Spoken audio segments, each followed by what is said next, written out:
semuanya, kembali lagi kita di Bango Bait Allah Ngobrol-Ngobrol. Di episode kali ini tentu bintang tamunya gak akan kalah spesial guys. Karena dia ini sosok yang sangat dirindukan di BAC. Percaya gak? Harus percaya karena dia ini jarang stay di BAC. Ini dia ada Kak Ea. Yeay. Kayak apa kabar? Puji Tuhan baik. Puji Tuhan baik. Sampai kemarin nyampe di Bogor hari apa Kak? Hari Senin jam 4 pagi. Jam 4 pagi. Di sini sampai kapan? Nggak tahu. Berarti lama dong sampai Natal? Enggak. Ya. Enggak sih, tanggal 22 harus ada di Bangi. Oh 22 November. Oke. Terus kemarin kita basa-basi dulu ya Kak. Kemarin perjalanan ke sini rada ribet gak tuh Kak karena protokol Covid gitu? Kalau naik bus sih enggak. Oh enggak. Tapi kalau naik kereta ya mesti Swab kayak gitu-gitu. Ya? Enggak safety. Oh, enggak. Cuman rapid sama naik pesawat sama kereta rapid. Oh gitu. Tapi kemarin kalau bus enggak. Oh, lancar kan Kak? Lancar. Oke, jadi kalian udah pada tahu kan kalau Kak Ea ini adalah kakak dari Om Gembala kita dan pasti dulunya tinggal di Pastori. Jadi Kak Ea ini kan dulu pasti tinggal di Pastori dong, dan kakak inget gak dulu kakak tinggal bersama mereka ini? Ya. Siapa aja Kak? Ricky, Roy, Jimmy, Nathanael. Kangen gak sama mereka? Kangen sih. Wih, kangen sih. Kangen sih. Terus cerita dong Kak dulu waktu ngurusin mereka itu gimana? Kan bisa dibilang kakak ngurusin mereka lah ya, karena mereka dulu waktu masih bertumbuh ke remaja tinggal di Pastori. Susah gak ngerawat mereka itu, ngurusin mereka? Dibilang apa tumbuh remaja sih enggak ya? Masih anak-anak kayaknya sih. Oh, masih Ricky, anak-anak. Roy itu masih SD. SD. Ricky masih 3. Masih SD deh, rata-rata masih SD. Terus SMP udah nggak begitu ini karena udah ke Solo dan udah banyak di luar, maksudnya udah. Berarti dari SD sampai mau SMP lah ya? Ya. Terus di antara mereka ini yang paling baik menurut Kaya siapa? Kalau baik semuanya baik. Baik, semuanya baik.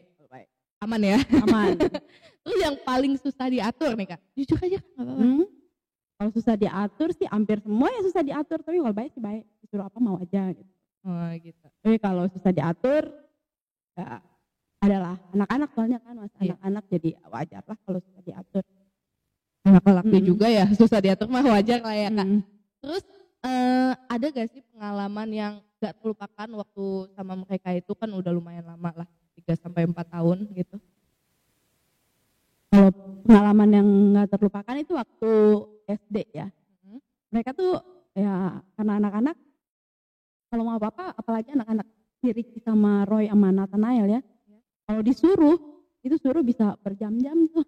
Baru mau. Enggak, perginya enak gitu. Oh perginya enak. Pulangnya enggak kapan. Nongkrong dulu mereka, ngalor dulu ya. Jadi kayak gitu ya. Mau disuruh tapi baliknya itu lama ya. Terus mumpung kayak di sini udah ada janjian belum mau main sama mereka gitu? Belum tuh? Belum. Kalau mereka nonton ada pesan nggak Kak? Kan mereka udah dewasa nih. Kalau mereka nonton sih seneng kalau mereka tetap ada di pelayanan. Gitu. Dimanapun mereka berada, kalau mereka tetap melayani, paling enggak ke gereja deh. Gereja ya. Jadi enggak ninggalin Tuhan walaupun sukses nggak sukses kayak pokoknya mereka ada di di gereja itu udah seneng banget. Itu sama Tuhan gitu ya Kak. Kebanggaan tersendiri lah. Asik. Oke, dan kemarin kayak baru ulang tahun nih 2 hari yang lalu. Ya. Ini direkam tanggal 13, jadi kayak habis ulang tahun pas tanggal 11 ya guys. Tuh, aku udah sediain jus sirsak tanpa gula. Istimewa loh Kak. Jus sirsak tanpa gula. Favorit gak? Favorit.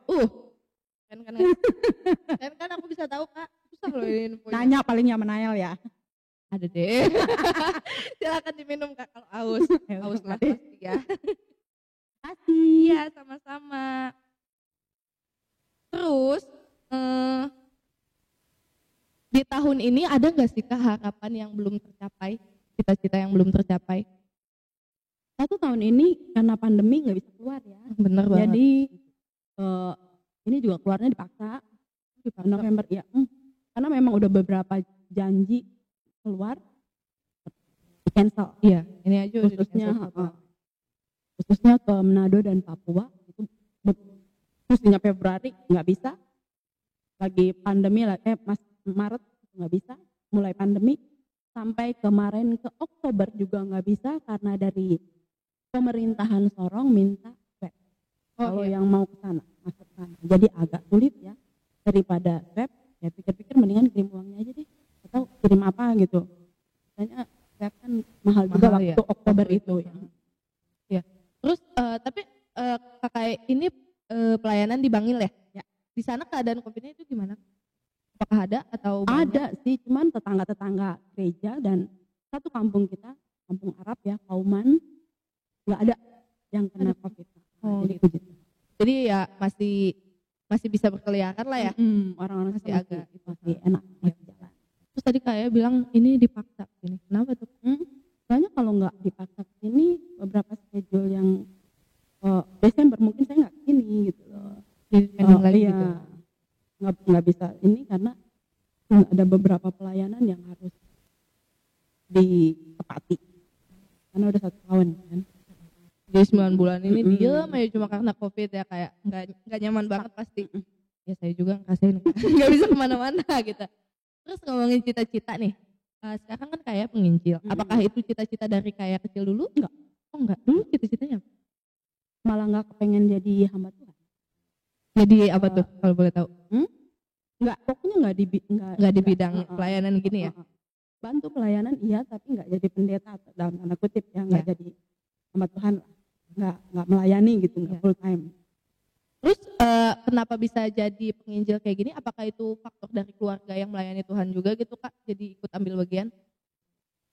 Kalau faktor keluarga ya karena satu mungkin doa dari orang tua juga ya, sampai maksudnya bisa jadi hamba Tuhan lah. Itu kali doa ya dari oma sama mama ya. Jadi dari doa mereka malah jadi kayak gini ya? Makanya nggak kepikiran kan, jadi ya Tuhan punya cara lah untuk memanggil seseorang ya, gitu. Jadi yang nggak kepengen juga ketika Tuhan panggil, harus nggak bisa ngelawan gitu. Iya.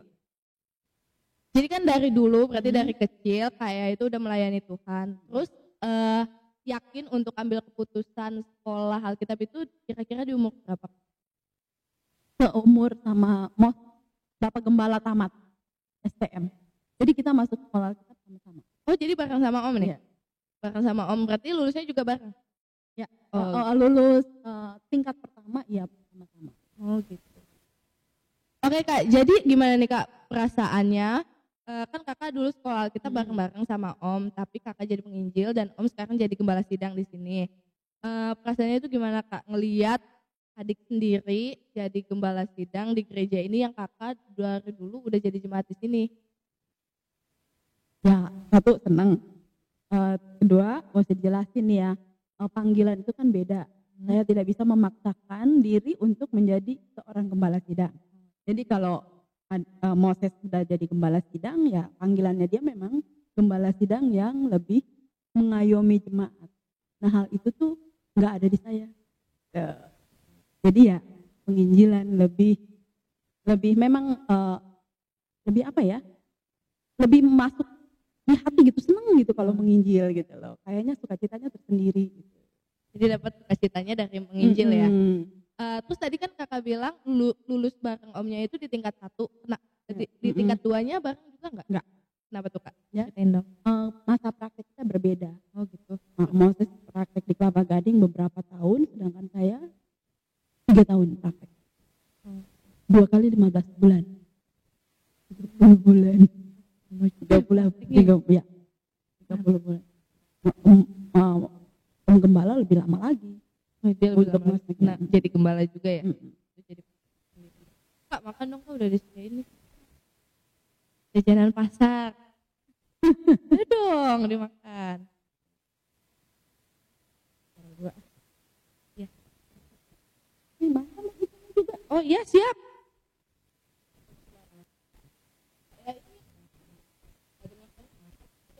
Punya hobi masak ya?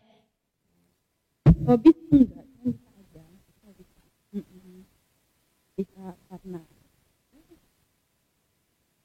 Bisa karena dulu mamanya Maya ajarin. Oh, lihat suka masak terus pengen juga gitu. Iya sama-sama. masakan pertama kali Kak ya yang kayak yakin berhasil dan enak itu apa sih Kak? Nggak tahu, nggak ingat. Lama itu ya mas. Oke Kak, silakan makan dulu. Kita makan dulu ya. Ini udah dibeli jauh-jauh Kak. Saya enggak. Jadi kayak mana? Ada jauh di sana khusus saya pokoknya Mas.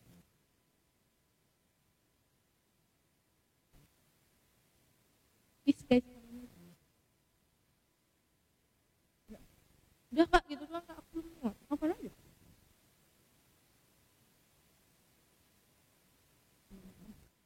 Terus ngomongin kesenangan tersendiri itu berarti saya senang juga dong kalau masakin buat orang. Soalnya tiap ada kaya aku yakin pasti ada makanan. Makanan? Kakak ada? Ya? Kakak ada? Ada sandwich. Wih, mantep guys. Kita dikasih guys buat itu. Iya. Oh, guys, kita dikasih guys. Makasih Kak Ea. Semuanya bilang makasih.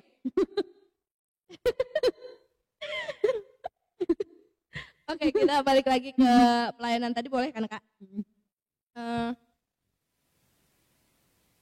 Terus selama sekolah Alkitab itu kan lama tuh ya Kak. Saya pernah ngerasa ragu nggak sih pengen pulang gitu, atau emang udah yakin aja gitu bakal nerusin sekolah Alkitab? Pernah ragu nggak dulu? Enggak. Berarti saya yakin itu ya. Berarti emang benar-benar udah tahu jalan Tuhan emang di situ ya buat kaya ya. Oke Kak, jadi dari selama sekolah Alkitab itu kapan Kakak yakin untuk mengambil penginjilan bukan penggembalaan? Boleh ceritain nggak? Kalau ngambil penginjilan itu sebenarnya bukan waktu sekolah Alkitab.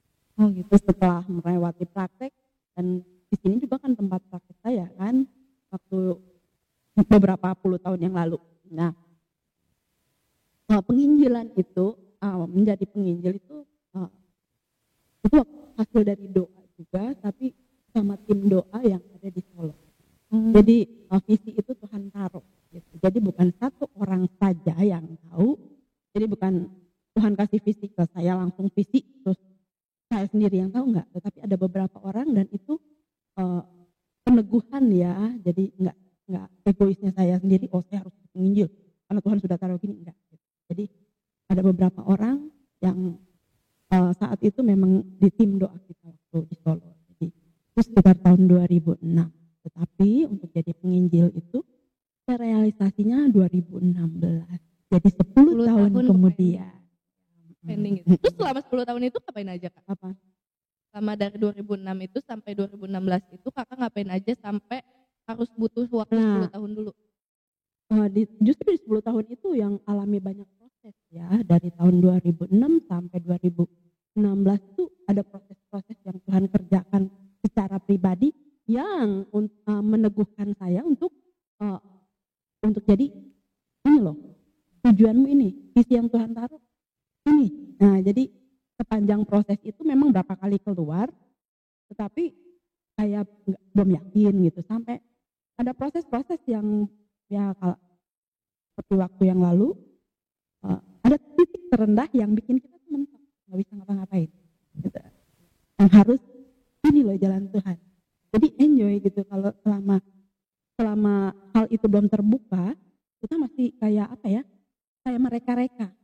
Ini bukan ya, walaupun kita seorang hamba Tuhan. Jadi perlu ada orang-orang lain yang juga meneguhkan panggilan kita gitu. Enggak enak aja gitu. Jadi walaupun emang udah yakin ini jalan dari Tuhan, tapi tetap aja sempat ada ragu ya? Iya, karena saya sendiri kan, maksudnya kalau penginjilan itu kan sendiri gitu, untuk mana-mana nggak dengan tim, nggak punya tim. Jadi mesti perlu orang-orang yang mendukung di dalam doa ya, harus visi Tuhan tuh supaya jelas loh. Yang ngebuka mata kita gitu ya? Untuk nggak kita sembarangan, oh ini gitu langsung pergi gitu. Walaupun ada dananya, tapi kalau itu bukan kehendak Tuhan, buat apa gitu. Nah, terus selama proses itu Kak, proses 10 tahun itu proses yang paling indah bersama Tuhan itu apa sih Kak? Justru proses yang paling indah itu proses yang menurut saya proses yang paling indah itu ketika Tuhan mengambil orang-orang yang kita kasih gitu. Maksudnya orang-orang di sekitar kita yang kira-kira mendukung pelayanan kita ternyata pada saat itu mulai Tuhan jauhkan atau gimana, sehingga kita tuh hanya berharap sama Tuhan gitu. Kalau bukan Tuhan, nggak akan sampai ke level itu gitu loh. Kalau nggak digituin, nggak dipisahin dari orang-orang yang selama ini melayani sama-sama, nggak dipisah-pisahin, ya nggak akan berkembang gitu. Jadi jadi mesti Tuhan ini sendiri bekerja dalam pribadi lah. Kalau nggak kita nggak akan bisa gitu kalau tanpa Tuhan kita main kerja sendiri. Oke, berarti ini udah setelah 10 tahun itu berarti kayak udah menjalin komitmen lah ya, udah komit untuk Tuhan banget gitu ya. Terus selama cara Kak ya untuk mempertahankan komitmen itu gimana sih Kak? Kak ya kan wajar dong kalau masih ngerasa jenuh atau pernah nggak Kak ngerasa jenuh gitu di dalam pelayanan ini selama ini? Ya kalau rasa jenuh sih nggak ada ya, kalau dibilang nggak ada gimana gitu enggak, soalnya kalau ketika kita datang sama Tuhan deket sama dia kayaknya enak-enak aja tuh, enggak aman ya, tenang ya kayaknya. Ya kalau ada apa-apa ya mau ngadu sama siapa, yang ngadu sama dia aja gitu, maksudnya jadi enak aja. Untuk jenuh tuh kayaknya enggak, kecuali rutinitas gitu ya yang tapi untuk melayani enggak, untuk melayani terus ya enggak begitu, enggak ini. Capek berdoa juga enggak tuh Kak? Enggak pernah. Ketika kita berdoa justru malah enak, kayaknya hati lebih tenang,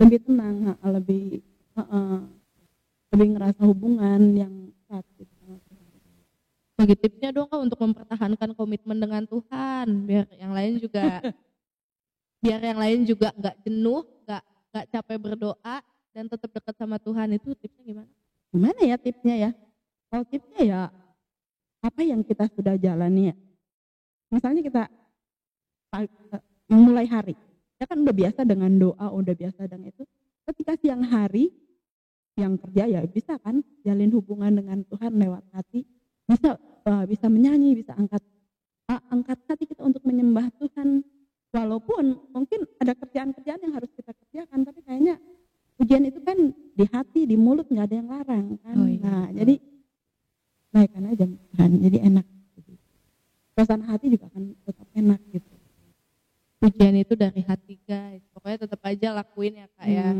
Terus itu dong Kak share lagu yang paling Kakak suka, pujian yang paling Kakak suka. Kalau saat ini sih di tangan, udah nggak nyanyi. Suara kayak kan bagus sekali yang di rumah. Di tangan mesti seneng tuh lagi. Coba, yuk kita duet. Tapi aku pelan ya. Aku rusak. Enggak lah. Ya udah ya. Ini pakai gitar nih, baru nih. Nah, gimana sih properti? Yang bisa gitar maksudnya. Kayak kita nyanyi deh aja. Di tanganmu, di hatimu, di pikiranmu, di rencanamu, tak pernah ku sendiri. Ku di tanganmu, ku di hatimu, di pikiranmu, di rencanamu, tak pernah ditinggalkan.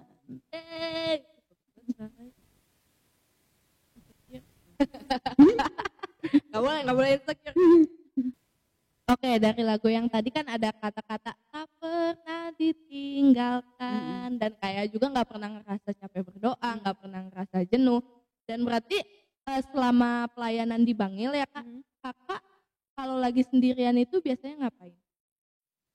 Hampir setiap ini sih, maksudnya kebanyak memang sendirian, tapi ya kalau dibilang ngapain ya nyari kerjaan, maksudnya ada aja yang dikerjain. Terus kalau ada waktu luang gitu biasanya ngapain Kak? Kalau lagi nggak pelayanan gitu, terus lagi nggak tahu banget mau ngapain, apakah bikin kue atau jalan-jalan gitu Kak? Kalau bikin kue biasanya hari Sabtu karena Ada jadwalnya. enggak, bagi-bagi ke jemaat hari Oh, Minggu iya. kan seneng gitu lah. Jadi ya hari Sabtu biasanya aku bikin kue. Terus kalau nggak ngapa-ngapain banget ya puji Tuhan dapat ibu gembala yang baik dan dia suka jalan-jalan, jadi saya kebanyakan Bangil ada apa aja Kak? Siapa tahu ntar saya Bang bikin Kota Mati nggak ada apa-apa. jalan-jalannya kemana? Ke Malang sama Surabaya. Terus Malang ini lebih foto di mana Kak? Oh itu Ambon. Oh ini di Ambon, bagus banget Kak. Airnya biru banget. Itu dari atas, di bawah laut dan kita di bukit. Oke, siap. Itu di Ambon. Oh berarti kayak selain bikin kue, jalan-jalan sama ibu gembalanya gitu ya. Terus kakak ini kalau ke Bogor nih, kalau lagi di sini, satu tempat yang harus dikunjungi itu di mana? Ada gak? Yang tiap ke Bogor itu rutin dikunjungi gitu? Toko kue. Oke guys, masak lagi guys, baking lagi guys, baking. Kenapa tuh Kak? Cinta itu bikin kue? Ya senang aja.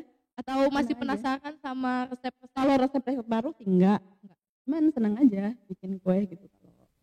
Ya senang kalau orang-orang menikmati gitu. Bahagianya salurkan gitu ya Kak. Senang kalau ngelihat orang nikmatin apa yang kita bikin kan gitu ya. Oke guys, karena ini udah cukup panjang, ada satu lagi terakhir. Tokoh figur Alkitab yang jadi favorit kakak dan panutan kakak itu siapa? Kalau figur di toko Alkitab kayaknya enggak deh. Oh nggak ada. Ada cuma Yesus doang. Tuhan Yesus. Kalau figur ini. Tapi kalau kayak Daniel enggak, kayaknya enggak begitu ini. Rangpol ya. Kayaknya oke banget tuh. Oke banget guys. Oke Kak. Jadi ada gak pesan untuk jemaat yang sudah merindukan kakak? Kalau jemaat enggak ada deh. Menemukan pengembalaan. Enggak apa-apa dong, siapa tahu rekan-rekan yang udah lama nggak lihat Kak ya, walaupun nanti ketemu ya. Kan Minggu masih di sini kan? Masih Masih di sini ya, ada yang mau disampaikan enggak? tetap aja setia. Tetap setia. Iya, sama Tuhan. Sama Oke. Tuhan udah setia. Iya ya. Oke. Makasih Kak ya udah datang ke Bango. Ini namanya podcastnya Bango. Bait Allah ngobrol-ngobrol. Oke Kak, jadi gimana nih jadi bintang tamu spesial di episode kali ini? Ada masukan gak nih untuk podcast kita yang baru beberapa episode? Masukan apa? Masukan kayak harusnya gini doang, harusnya gitu doang, gak apa-apa Kak. Enggak lah. Kita terbuka. Masalahnya kita enggak gitu ngerti multimedia. Jadi ya mau masukkan apa? Udah penampilan yang waktu lalu aja, baru satu kali lihat aja kayaknya udah cukup lumayan gitu. Ada ada kerinduan dari orang-orang muda di tempat ini untuk bikin gereja ini maju gitu lewat podcast ini gitu. Jadi perasaannya jadi bintang tamu spesial gimana? Tersanjung. Tanjung. Kaget aja sih, campur kok saya gitu loh. Kebanyakan yang Emang nggak expect gitu Kak? Nggak terkira bakal jadi bintang tamu di sini? enggak. Karena datang dari sana juga nggak punya pikiran apa-apa dan ketemu aja sama keluarga. Silaturahmi ya Kak, kalau kata orang sebelah. Oke Kak, karena nanti Natal Kakak nggak di sini, aku cuma mau ingetin jangan lupa nonton di YouTube kita film yang udah dibikin anak muda juga. Lebih usaha, lebih effort daripada ini. Kita mencurahkan seluruh tenaga kita di situ. Jadi jangan lupa ya Kak, nonton tanggal 24 Desember jam 7 malam untuk Kak tayangnya. Judulnya Invite. Dan juga jangan lupa ya guys. Oke Kak, kita tutup juga podcast ini. Kita dadah. Tuhan Yesus memberkati.